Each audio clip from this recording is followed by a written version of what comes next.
मैं वैद्य गौरव विवेकराव चर्जन अमरावती महाराष्ट्र से। मैं आपको अग्नि कर्म और विद्या कर्म के बारे में कुछ बताना चाहता हूँ। जैसे कि गए साल में जो लेक्चर सीरीज हुई थी श्री वारकरी आयुर्वेद की, तो उसमें मुझे बहुत सारा सीखने को मिला है। अभी मैंने वो अनुभव भी किया है। तो जो मेरी इंटर्नशिप चालू थी उसमें मुझे एक किडनी स्टोन का पेशेंट मिला था। किडनी स्टोन का पेशेंट आया था, उसको बहुत सीवियर पेन हो रहा था, जैसे कि सर ने सिखाया था। और मैंने जो श्री वारकरी आयुर्वेद चिकित्सालय की जो वीडियो सीरीज है वो भी देखी थी, अग्निकर्म और विद्याकर्म की। तो उसे देख के और सर के पास जो सीखा था उसके अनुभव से मैंने वो पेशेंट के इस पर विद्या किया था।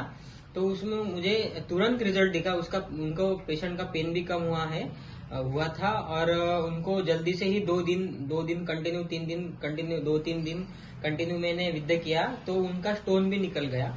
और दूसरा एक और एक्सपीरियंस ऐसे बताना था कि बेल्स पाल्सी का पेशेंट था। जब मैं पीएचसी में था तब बेल्स पाल्सी का पेशेंट आया था, बहुत ही और उनको खाने में बहुत दिक्कत थी, बात करने में भी बहुत दिक्कत थी, पेन भी हो रहा था।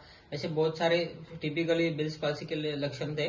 तो जैसे कि सर के पास सीखा था, और जो वारकरी आयुर्वेद की जो गए साल में जो सीरीज हुई थी, लेक्चर सीरीज, उसमें भी सीखा था। तो उसे ध्यान में रखते हुए उसके स्टडी करने के बाद मैंने उनको विद्या किया, और जस्ट आज विद्या किया और कल ही उनको पूरा रिजल्ट आया। वो खाना भी खा रहे हैं, अच्छे से बात भी कर रहे हैं। पहले तो वो बोल रहे थे कि मुझे अभी मैं कैसा होऊंगा, मैं 10-15 दिन ही है, बाकी तो मैं कैसा होऊंगा, बहुत ही चिंता में थी।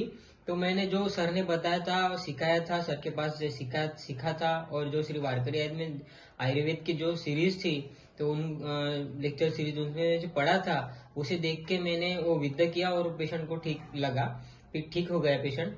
तो मुझे यही एक रिक्वेस्ट है मेरे जूनियर से और सभी वैद्यों से कि आपको जो सीखना है तो श्री वारकरी आयुर्वेद की 4 फरवरी से लेकर 18 फरवरी तक के सीरीज चालू होने वाली है।